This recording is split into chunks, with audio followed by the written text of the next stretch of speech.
ఈరోజు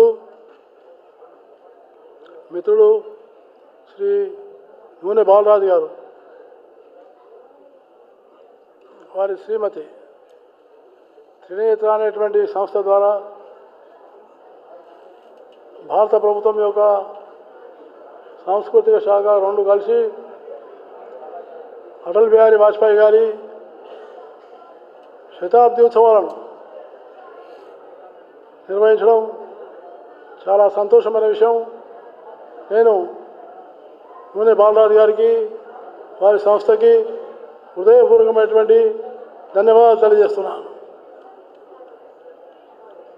వేదిక మీద ఉన్నటువంటి పెద్దలు బీజేపీ అధ్యక్షుడు రామచంద్రరావు గారు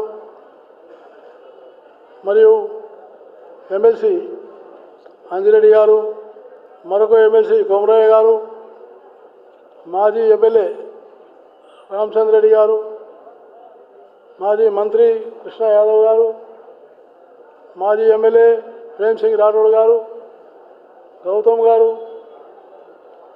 మిగతా సోదర సోదరీమణులారా, ఇప్పటికే చాలా కాలచితమైంది. నిజంగా పైన కూర్చున్న విద్యార్థులు, కింద కూర్చున్న విద్యార్థులు ఇప్పటికీ ఓపికగా మీరు కూర్చోవడం విన్నారా అంటే మీకు హృదయపూర్వకమైన ధన్యవాదాలు తెలియజేస్తున్నాను. ఎందుకంటే ఎప్పుడైనా అక్కడ నిలబడ్డ వాళ్ళు కూడా దయచేసి కూర్చోవాలి. ఎవరు ఇప్పుడు సీట్లు ఉన్నాయి కాబట్టి ఎవరు నిలబడదు. సీట్లు లేనప్పుడు అంటే పర్వాలేదు, సీట్లు ఉన్నాయి, చాలా సంతోషం. చివరి దాకా ఉండి కార్యక్రమంలో విని తెలుసుకోవాలనేటువంటి భావన ఉండడం చాలా సంతోషం. శ్రీ అటల్ బిహారీ వాజ్పేయి గారు భారతరత్న ప్రధానమంత్రిగా పనిచేసినటువంటి నాయకుడు, గొప్ప దేశభక్తుడు, అకలంకమైనటువంటి జీవితాన్ని ఉన్నటువంటి నాయకుడు. ఆయన జీవితంలో ఏ రోజు కూడా ఏ రకమైనటువంటి మత్సలేని నాయకుడు, దేశ రాజకీయాల్లో వెలుగొందిన నాయకుడు అటల్ బిహారీ వాజ్పేయి అని నేను మీకు సభాముఖంగా మనవి చేస్తున్నాను. అలాగే అటల్ బిహారీ వాజ్పేయి అకస్మాత్తుగా ప్రధానమంత్రి కాలేదు.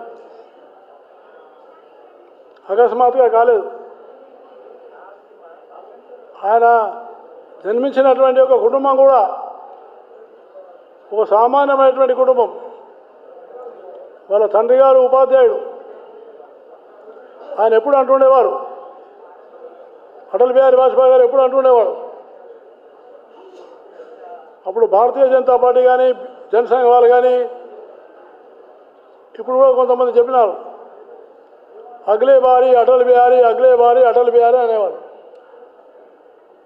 వచ్చేసారి మళ్ళీ మన వాజ్పేయి ప్రధానమంత్రి అని అగలే బారి అటల్ బిహారీ అనేవారు. వాజ్పేయి గారు అప్పుడు అన్నారు, కారులో కూర్చున్నాను, दत्तात्रेय जी ये लोगों को बोलो मैं एक छोटा सा जो है उपाध्याय का लड़का हूँ, मैं कोई राजघराना का लड़का नहीं हूँ, मैं प्रधानमंत्री नहीं बन सकता हूँ అన్నాడు. అంటే ఆయనకు ఏ రకమైనటువంటి ప్రధానమంత్రి అయితే అనేటువంటి కోరిక లేదు. కానీ 50 సంవత్సరాలు సుదీర్ఘమైనటువంటి యొక్క పోరాటం చేసి భారత ప్రజాస్వామ్యంలో ఉండి అంత ఓపిక ఉండి ప్రతిపక్షంలో ఉండి మొట్టమొదటి కాంగ్రెసేతమైనటువంటి ప్రధానమంత్రి అయినటువంటి నాయకుడు ఎవరైనా దేశంలో ఉన్నారంటే అటల్ బిహారీ వాజ్పేయి మాత్రమే అని నేను మీకు సభాముఖంగా మనం చేస్తున్నాను. ఇది only the first prime minister, the non Congress prime minister. Congress తప్ప దేశానికి వేరే లేదనుకున్నారు. కాంగ్రెస్ ఉంటేనే మేము గెలుస్తాము, కాంగ్రెస్ లేకపోతే గెలవం అనేటువంటి ఆ పరిస్థితుల్లో ఈ భావజాలాన్ని తీసుకొచ్చి, జాతీయ భావజాలను తీసుకొచ్చి దేశ సంస్కృతిని, దేశ రక్షణను, దేశం యొక్క ఉన్నటువంటి ఒక భాషను ప్రపంచానికి వెలుగొత్తి చాటినటువంటి గొప్ప మహానుభావుడు అటల్ బిహారీ వాజ్పేయి అని నేను మీకు సభాముఖంగా మనవి చేస్తున్నాను. అటల్ బిహారీ వాజ్పేయి గారు చాలా విషయాలు చెప్పారు ఇక్కడ. నేను మళ్ళీ ఆ విషయాలు చెప్పను. కానీ ఒక 2 సంఘటనలు నాకు గుర్తున్నాయి. ఒకటి, మొట్టమొదటిసారి 1996లో వాజ్పేయి గారు ప్రధానమంత్రి అయినారు. అక్కడ ఎవరే మీరు నుండి బాలరాజ్ కూర్చోరు, ఏం కాదు, కార్యక్రమం మంచిగా జరుగుతున్నది, బాధపడదు. ప్రశాంత్ నువ్వు కూడా ఇటు కూర్చో. అంటే వాజ్పేయి గారు ప్రధానమంత్రి అయినారు. ప్రధానమైనప్పుడు నేను 96 ఎన్నికల్లో నేను సికింద్రాబాద్ పార్లమెంట్ నుంచి ఓడిపోయినాను. కానీ వాజ్పేయి గారు ప్రధానమంత్రి అయినని వారిని కలవాలని నేను ఢిల్లీకి వెళ్ళాను. ఢిల్లీకి వెళ్తే వారింటికి ఈరోజు సిఎస్ హనుమంతరావు గారు నాయకుడే, ఆయన ఇప్పుడు కూకుట్పల్లి ఉన్నాడు. శంకర్ యాదవ్ అని చనిపోయాడు ఆయన. వాళ్ళిద్దరు నా వెంబడి ఉన్నారు. వాజ్పేయి గారు ఇంటికి పోయినాం. చాలామంది జనం ఉండే. కానీ వాజ్పేయి గారు ప్రధానమంత్రి ఉన్నాడు.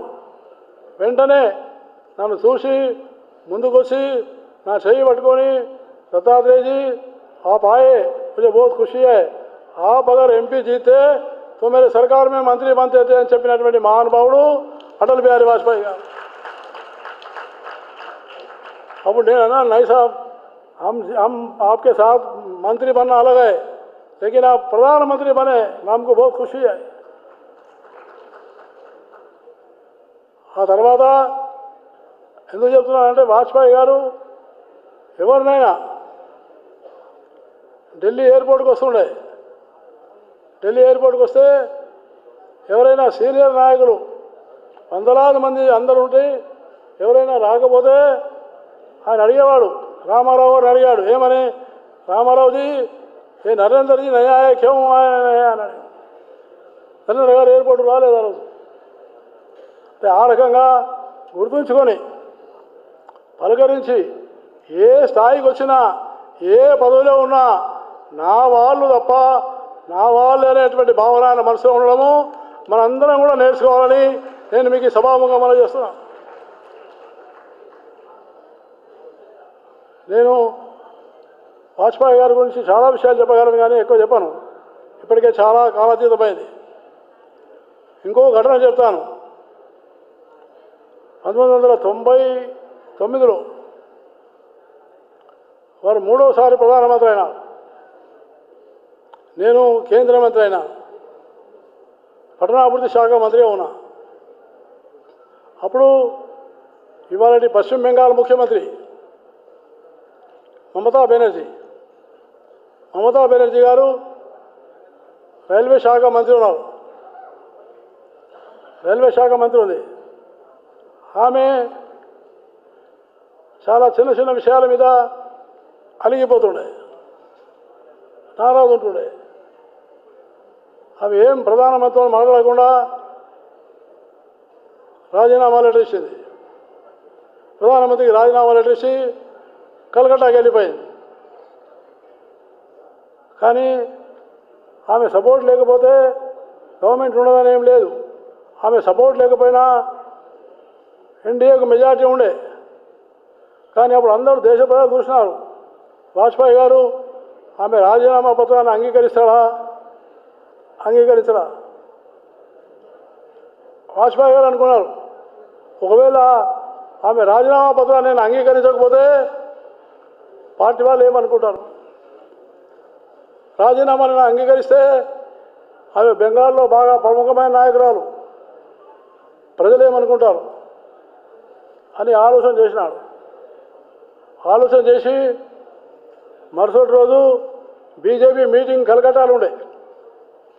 కలకట్టాకి వెళ్ళారు. కలకట్టాకి వెళ్ళి ఎయిర్పోర్ట్ దిగిన తర్వాత వెంటనే మమతా బెనర్జీ తల్లికి ఫోన్ చేసినాడు. మమతా తల్లి ఫోన్ చేశాడు. ఫోన్ చేస్తే ఆమె ఏమన్నదంటే, वाजपेयी जी आप बहुत मेरे लिए सुंदर आदमी है, आप मेरे घर आना, మా ఇంటికి రండి, మా ఇంటికి వచ్చి భోజనం చేసుకోండి అన్నారు. వాజ్పేయి గారు సరే అని చెప్పేసి వస్తా అని చెప్పినాడు. కానీ మమతా బెనర్జీ రాజీనామా చేసింది. అప్పటికే పత్రికలన్నింటిలో కూడా మమతా బెనర్జీ రాజీనామా అని. కానీ వాజ్పేయి గారికి ఇంతకుముందు కూడా ప్రధానమంత్రి కాకముందు కూడా మమతా బెనర్జీ తల్లితోటి మంచి సంబంధాలు ఉండే. ఆమె ఎప్పుడు పోయినా మంచి చేపల కూర పెట్టి వాజ్పేయి గారికి భోజనం పెట్టేది. వాజ్పేయి గారు అనుకున్నారు పోయి తిందామని చెప్పేసి వాళ్ళ ఇంటికి పోయినారు. భోజనం చేసినారు. భోజనం చేసినాక కూర్చున్నాక మమతా బెనర్జీ తల్లి అడిగింది, ఏమయ్యా మా అమ్మాయి ఉన్నది, మా అమ్మాయి మీ శాఖలో మీరు మంత్రి, ఏమి బాగా పనిచేస్తుందా అని అడిగాను. బాగానే పనిచేస్తుంది అన్నాడు. కానీ చీటికి మాటికి అలుగుతుంది, ఈమెకు చాలా భవిష్యత్తు ఉన్నది, ఈమె చాలా గొప్ప ఆమె కాగలుగుతుంది, కానీ అలుగుతుంది అని చెప్పేసి చెప్పాడు. అంటే మమతా బెనర్జీ చెప్పకుండా ఆమెకు తెలియజేసే విధంగా వాళ్ళ తల్లికి చెప్పడం వల్ల వెరసటి రోజునే ఆ తల్లి ఏం మాట్లాడిందేమో తెలియదు. వెంటనే మమతా బెనర్జీ మరుసటి రోజునే నా రాజీనామా విరమించుకుంటున్నాను అని చెప్పేసి చెప్పినటువంటి ఒక గొప్ప సంఘటన అటల్ బిహారీ వాజ్పేయి. అంటే ఆమెతో మాట్లాడకుండా ఆమె మనసులో ఉన్నటువంటి విషయాన్ని సరిగా మార్చగలిగినటువంటి గొప్ప నాయకుడు అటల్ బిహారీ వాజ్పేయి. ఇంకోరైతే రాజీనామా అంటే వెంటనే యాక్సెప్ట్ చేసేవాళ్ళు. యాక్సెప్ట్ చేయలేదు. ఆ రకంగా ఆయన అందరినీ కూడా కలుపుకొనుకున్నాడు. అందుకనే ఆయన మొట్టమొదటి ప్రధానమంత్రి 23 పార్టీలను ఏకదాడి తెచ్చి ఎన్డీఏ ప్రభుత్వాన్ని ఏర్పాటు చేసినటువంటి ఒక ప్రథమ ప్రధానమంత్రి అటల్ బిహారీ వాజ్పేయిని మనం చేస్తున్నాం. సామాన్య విషయం కాదు. 23 పార్టీలను అందరినీ కలుపుకొని ప్రధానమంత్రి అయినాడు. అందువల్ల ఆయన వ్యక్తిత్వం చాలా గొప్పది, చాలా ఆదర్శమైన జీవితం. నేను ఆయనతోటి సుమారుగా 30 సంవత్సరాలు కలిసి పనిచేశాను. కాబట్టి చాలా ఆత్మీయమైన మనిషి. ఆయన ఎప్పటికైనా అంటుండేవారు, ఇక్కడ కూడా ఉన్న వాళ్ళందరూ కూడా ఈ విషయాన్ని బాగా అర్థం చేసుకోవాలి. వేదిక మీద ఉన్నవాళ్ళు మన ఎమ్మెల్సీ అంజిరెడ్డి రామచంద్రరావు, నా ఈ మాట వినండి, మీకోసమే ఇది. అంటే రాజకీయ నాయకులు, రాజకీయ పార్టీ వాళ్ళు తెలుసుకోవాలా. వాజ్పేయి గారు ఏమన్నారంటే భారతీయ జనతా పార్టీ 1986లో బీజేపీ ఇందిరాగాంధీ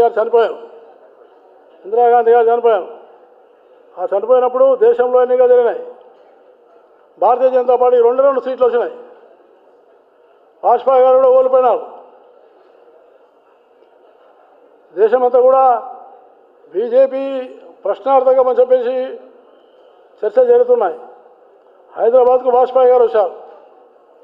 అప్పుడు ఒక సమావేశం పెట్టినారు. మా సమావేశంలో మేమందరం ముఖ్యమైన వాళ్ళు ఉన్నాం.